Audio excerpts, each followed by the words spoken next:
एक मिनट, अरे आगे से कर लो आप। मैं तो उम्मीद कर रहा था कि आप दोनों हाथ उठाकर जोर से एक बार जयकारा लगाएंगे। बोलिए भारत माता की। आज मंच पे विराजमान यहाँ के एक मिनट, एक मिनट, एक minute. Sardar Balbir Singh ji, super engineer वाले श्रीमती शैलजा संदीप सचदेवा जी और श्री विश्वकर्मा मंदिर सभा की सारी कार्यकारिणी,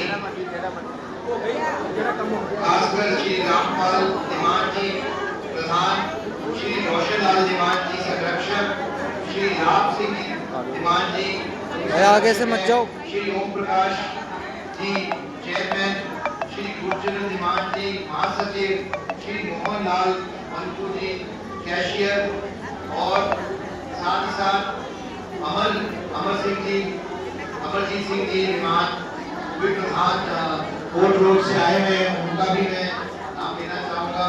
और बहुत से पुराने साथी हैं, सबका नाम तो नहीं ले सकता, बहुत से लोग दिख रहे हैं, विनोद ईमान भी बैठे हैं हमारे साथी पुराने, लेकिन मैं किसी का नाम रह गया और क्षमा प्रार्थी हूँ।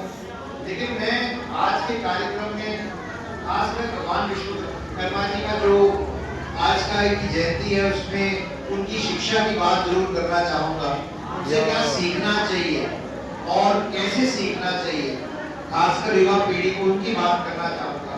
और मुझे अच्छा लगा जब आपके यहाँ पर विश्वकर्मा मंदिर सभा ने इस तरीके से 15 बच्चों को सम्मानित किया, साथ में समाज सेवियों को भी, तो ये एक ऐसी चीज है जो कि हमें युवा पीढ़ी के लिए हमें भी और उनको भी प्रोत्साहन देती है। और ये बहुत ही महत्वपूर्ण होता है प्रोत्साहन, क्योंकि इससे आपको ऊर्जा मिलती है। सभी आयोजकों को, मातृशक्ति और युवा साथियों को मैं दिल से अभिनंदन करता हूँ, क्योंकि जब भी हमारा, मैं आपसे एक बार निवेदन करना चाहता हूँ, मैं बहुत लंबा नहीं बोलूंगा, मैं सिर्फ 5 मिनट बोलूंगा। और मैं दिल्ली से सिर्फ आपको मिलने आया हूँ आज सुबह की शताब्दी से, तो मैं आपसे निवेदन करूंगा अपनी माताएं बहनों से, अपने युवा साथियों से, कि एक बार सब लोग इस बहुत ही अति महत्वपूर्ण विषय के ऊपर बात सुने। मैं जानता हूं आप लोग काफी देर से इंतजार कर रहे हैं, लेकिन ये आपसे जुड़ी और संबंधित बात है, हमारी युवा से जुड़ी, पीढ़ी से जुड़ी संबंधित बात है। इसलिए मैं आपसे निवेदन कर रहा हूँ, जितने भी हमारे साथी भाई वहां खड़े हैं, आपसे भी निवेदन हो, 5 मिनट के लिए बात सुनिएगा और गौर से सुनिएगा। देखिए, आज का दिन सिर्फ पूजा से अधिक सर्जन का पर्व है, क्योंकि वो सर्जन जो हमारे समाज, देश और भविष्य को आकार देता है, इसका महत्व हमें समझना चाहिए। भगवान विश्वकर्मा जी का को नमन, देवताओं को शिल्पकार, कर्म योग और कौशल का प्रतीक माना जाता है। भगवान विश्वकर्मा जी के का मूल संदेश हमें समझना चाहिए, और उन्होंने सिखाया है कि श्रम ही पूजा है और सर्जन ही साधना है। और मैं इसीलिए आपसे बहुत ही महत्वपूर्ण विषय की बात करना चाहता हूँ, क्योंकि जब इंद्र भगवान ने और विश्वकर्मा जी की, मैं एक व्याख्या आपके सामने रखना चाहूंगा, एक हिस्सा रखना चाहूंगा। जब स्वर्ग का निर्माण हो रहा था तो विश्वकर्मा जी से करवाया गया, और जब ये महल देखकर इंद्र भगवान को गर्व से कहा कि ये मेरी शक्ति का परिणाम है, तो विश्वकर्मा जी बोले, मैं तो मात्र साधन हूँ, सृजन की प्रेरणा ऊपर वाले से आती है। तभी विष्णु जी भगवान प्रकट हुए और कहा कि जहां अहंकार है वहां सृजन दिखता नहीं है, जहां विनम्रता है वही कर्म आता है। तो सबसे बड़ी बात सीख ये है कि सृजन में हमेशा विनम्रता होनी चाहिए और आभार होना चाहिए, अहंकार में। ये उनकी शिक्षा है जो हम सबको याद रखनी चाहिए, और खासकर युवा पीढ़ी को याद रखना चाहिए। और आधुनिक युग में भी वही भगवान का किस तरह से आगे बदलाव आया है, उसी का कैसे हमें आगे लेके चलना है, उनकी शिक्षा को के दिन में, आज की तकनीक में, आज के संदर्भ में ये बहुत ही महत्वपूर्ण है। और जो प्रधानमंत्री जी द्वारा विश्वकर्मा योजना शुरू की गई है, वो मोदी जी का ये योजना एक हर कारीगर और शिल्पकार को सम्मानित और सम्मान देने की योजना है। उन्होंने प्रशिक्षण, आधुनिक उपकरण और आर्थिक सहयोग के माध्यम से समाज को मदद करने की ये योजना बनाई है। ये वही भावना है जो विश्वकर्मा जी ने दी थी, उसी भावना को आगे बढ़ाने का काम कर रहे हैं। हर हाथ सृजनशील बने और हर श्रमिक आत्मनिर्भर बने। मैं इसी परंपरा को आगे बढ़ाते हुए एक बात बोलना चाहता हूँ। जब रामपाल जी से बात हो रही थी, जब उससे पहले वक्ता बोल रहे थे, सरदार विजय बलबीर सिंह जी बोल रहे थे, शैलजा जी बोल रही थी, तो मेरी बात चल रही थी और मैंने कहा कि जो इतने प्रतिभाशाली बच्चे हैं, खासकर हमारी बच्चियां जिन्होंने इतना अच्छा किया है एग्जाम्स के अंदर और 90% से ज्यादा मार्क्स लेके आई हैं, इनमें प्रतिभा की कमी नहीं है। प्रतिभा है, अगर कमी है तो मौकों की, और वो मौके सरकार अपनी तरफ से प्रयासरत है, केंद्र सरकार भी और राज्य सरकार भी, हर प्रकार से, कि बच्चों को ज्यादा से ज्यादा अवसर मिले, मौके मिले। और चाहे मनोहर लाल जी की बात करूं या श्री नैब सिंह सैनी जी की बात करूं, दोनों ने अपने अपने कार्यकाल के अंदर ऐसे अनेकों मौके पैदा करने का प्रयास किया है कि बच्चों को नौकरियां मिल सके। लेकिन नौकरियां सिर्फ मांगने नहीं, देनी भी है, और हर एक बच्चे को सरकारी नौकरी नहीं मिल सकती, ये भी तय है। हर बच्चा डॉक्टर इंजीनियर नहीं बन सकता, ये भी तय है। लेकिन हर बच्चे को नौकरी मिलनी चाहिए, ऐसी व्यवस्था सरकार भी बनाए और समाज का भी काम है कि ऐसी व्यवस्था के अंदर योगदान दे। तो हम दुनिया का सबसे युवा देश है, सबसे ज्यादा युवा हमारे देश में और प्रदेश में है। 65% आबादी 35 साल से कम उम्र की है, तो उनकी चिंता करना भी हमारा काम है। और इसीलिए उसी को मद्देनजर रखते हुए हमने एक नई पहल की है, जहां पर निःशुल्क, फ्री ऑफ कॉस्ट उन बच्चों को पढ़ाया जाएगा जिनमें क्षमता है लेकिन मौकों की कमी नहीं है। चाहे वो यूपीएससी की तैयारी करें, चाहे वो एसएससी की तैयारी करें, चाहे वो टीजीटी की तैयारी करें, चाहे डिफेंस के एग्जाम की तैयारी करें, चाहे वो किसी भी ऐसे एग्जाम की तैयारी करें जिसके लिए उनको प्रशिक्षण की जरूरत है। और ऐसी व्यवस्था के लिए उनको दूर नहीं जाना पड़ेगा, यहीं पर निःशुल्क सबसे अच्छी कोचिंग इसकी मिलेगी, ऐसा प्रण लेकर मैं आपके बीच में आया हूं। सिर्फ इतना ही नहीं, मैं ये भी मानता हूं कि आधुनिकता और तकनीक हमारे लिए आने वाले समय के लिए एक ऐसा विषय है जिसके ऊपर हमें काम करने की जरूरत है, ताकि हम अपने बच्चों को अच्छा भविष्य दे सके और मौके दे सके। और इसी के चलते मेरा ऐसा मानना है कि परंपरा और तकनीक का संगम इस ज्ञान गंगा केंद्र के द्वारा होगा। और ये ज्ञान गंगा केंद्र ऐसे धार्मिक स्थानों पर भी बन सकता है। मैंने अभी एक ऑफर दी है माननीय अध्यक्ष जी को कि अगर आप मुझे एक कमरा यहाँ मुहैया कराएंगे, क्योंकि ये मेरा घर है, आप मेरा परिवार हो, और जिस तरह का प्यार आशीर्वाद आपसे मिलता है, मैं समझता हूँ ये मेरी ड्यूटी है कि सबसे पहले शुरुआत यहाँ से हो, मेरे घर से हो, अम्बाला शहर से हो।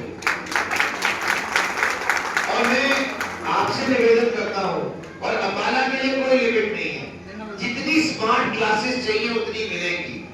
आपको सिर्फ एक कमरा मुहैया कराना है, उसके अंदर स्मार्ट क्लास लगाना, उसका संचालन करना, वो हमारी जिम्मेदारी है। और मेरी आपसे विनती ये है कि जो बच्चे तो सक्षम हैं, जो परिवार सक्षम है, वो अपने बच्चों को पढ़ा लेते हैं, प्राइवेट कोचिंग क्लास दे देते हैं। लेकिन जो हमारे भाई बहन सक्षम नहीं है या पैसे से कमजोर हैं, उनके लिए प्राथमिकता होनी चाहिए इसके द्वारा। ये नहीं कह रहे कि कोई भी बच्चा आ नहीं सकता है, 36 बिरादरी के सारे बच्चे आर वेलकम, सब आ सकते हैं, सबका स्वागत है। लेकिन प्राथमिकता उनके लिए होनी चाहिए जिनको सबसे ज्यादा जरूरत है। जो पंक्ति में खड़ा आखिरी व्यक्ति है, जिसको कहीं ना कहीं वंचित है और उसको समझना जरूरत है, उनका चयन करके उनको लाना ये आप सबकी जिम्मेदारी है। ऐसा मैं आपसे भरोसा दिला के जाता हूं कि आप सिर्फ इतना काम करिए कि 20 से 25 ऐसे बच्चों को का चयन करके उनको लाइए, उनको पढ़ाना, उनकी क्लासेस दिलाना और उनको आगे बढ़ाने की जिम्मेदारी हमारी है। जैसे मैंने कहा, सरकारें अपना काम कर रही हैं, करती रहेगी, चाहे केंद्र सरकार हो चाहे राज्य सरकार हो। हमें समाज को भी अपनी तरफ से इस यज्ञ के अंदर अपनी आहुति डालनी है और अपना योगदान देना है, ताकि हमारे इलाके से भी हमारे बच्चे निकल सके, कोई आईएएस अफसर बन सके, कोई आईपीएस बन सके, कोई एचसीएस बन सके, कोई अच्छी नौकरी पा सके और सबसे जरूरी नौकरी मांगे नहीं, नौकरी देने वाले भी बने, ऐसी व्यवस्था बनानी है। तो मैं आपसे एक निवेदन करना चाहता हूं कि भगवान विश्वकर्मा जी के आज इस पावन दिन के ऊपर एक संकल्प ले कि जहां परंपरा और तकनीक का संगम होता है वे ज्ञान गंगा केंद्र है। और मेरे को दिली निजी खुशी होगी कि जब मैं आपके पास यहाँ अगली बार आऊं तो यहाँ का सेंटर चल रहा हो और उनमें से कम 20-25 बच्चे पढ़ रहे हो और उन बच्चों का चयन करके इन बच्चों में से भी एक सुपर 100 सिलेक्ट किया जाएगा, जिनको और आगे पढ़ाने के लिए ले जाने के लिए एक असेसमेंट एग्जाम होगा जिस बच्चे में क्षमता है। जैसे ये सरकार क्षमता के आधार पर, मैं धन्यवाद करना चाहता हूँ मनोहर लाल जी का पुणे, और मैं धन्यवाद करना चाहता हूँ विनोद शर्मा जी का, जिन्होंने सबसे पहले मेरिट पर नौकरी देने की आवाज उठाई थी और माननीय मनोहर लाल जी ने उसको पूरा किया, नैब सिंह सैनी जी ने उसको आगे ले जाने का काम किया कि मेरिट पर बच्चों को नौकरी मिलने लगी। नहीं तो पहले भेदभाव करते थे क्षेत्र के हिसाब से, अब उसी व्यवस्था को आगे बढ़ाते हुए हमें ऐसी व्यवस्था बनानी है। तो अध्यक्ष जी आपसे निवेदन है, एक कमरा आप दीजिए, बाकी जिम्मेवारी हमारी है। मैं एक और चीज का उल्लेख करना चाहता हूं, क्योंकि तकनीक की बात हो रही है और तकनीक से हमें और सीखना चाहिए और उसका फायदा हमारी मातृशक्ति को कैसे मिल सके। हमारी बहनें माताएं, प्रधानमंत्री जी ने अपने 75वें जन्मदिन पर इस बात का अपने उद्बोधन में कहा था कि अगर महिला माता सुरक्षित है, सक्षम है, सामर्थ है, तो परिवार सुरक्षित है, सामर्थ है। तो जब तक हमारी माताएं बहनें नहीं सुरक्षित रहेंगी, सामर्थ रहेंगी, स्वस्थ रहेंगी, तब तक समाज नहीं बढ़ सकता, घर नहीं बढ़ सकता। तो इसीलिए हमने एक नमो शक्ति रथ के नाम से माननीय प्रधानमंत्री जी के 75वें जन्मदिन पर इसकी शुरुआत की है और ये रथ पूरे अम्बाला क्षेत्र में इस मंशा से आपके बीच में जा रहा है, जहां वोकल फॉर लोकल को यूज करते हुए मेक इन इंडिया की एआई टेक्नोलॉजी से जो ब्रेस्ट कैंसर का दुनिया का सबसे बड़ा स्कैनिंग और स्क्रीनिंग का कार्यक्रम शुरू हो रहा है, अम्बाला के शहर से हो चुका है, जिसमें अब तक लगभग 3000 से ज्यादा महिलाओं की स्कैनिंग हो चुकी है। और हमने प्रण लिया है, संकल्प लिया है कि जब तक हमारे क्षेत्र और प्रदेश की एक महिला तक ये फैसिलिटी नहीं पहुंचेगी, हम चैन से नहीं बैठेंगे, ताकि इसमें हमारी हजारों माताएं बहनें जिनको ये गंभीर बीमारी है वो इससे बच सके और अपना इलाज करा सके। क्योंकि हमारे देश में एक ऐसे प्रधानमंत्री हैं, यशस्वी प्रधानमंत्री हैं, जिन्होंने 5 लाख रुपए का बीमा प्रत्येक व्यक्ति को आयुष्मान भारत के अंदर देने का काम किया है। और ऐसी गंभीर बीमारियों का अगर समय से पता लग जाए तो उनका जड़ से इलाज किया जा सकता है। तो मैं आप सबसे भी निवेदन करूंगा, अपने युवा साथियों भाइयों से निवेदन करूंगा, अपनी पूरी युवा टीम से निवेदन करूंगा कि आप सब व्यवस्थित होकर ये कार्यक्रम को, इस कैंप को, जो कि रोज लगेगा हमारे किसी एक इलाके में, किसी गांव में, हमारी बहनें और माताओं तक पहुंचाने का काम करें। जो मेरे युवा साथी हैं, माताएं बहनें हैं, उनसे भी मैं निवेदन करूंगा कि कहीं ना कहीं इस कार्यक्रम से जुड़िए, ताकि हम अपनी माताओं और बहनों के स्वास्थ्य की चिंता कर सकें और ये जो गंभीर समस्याएं हैं इनका इलाज करा सके समय से।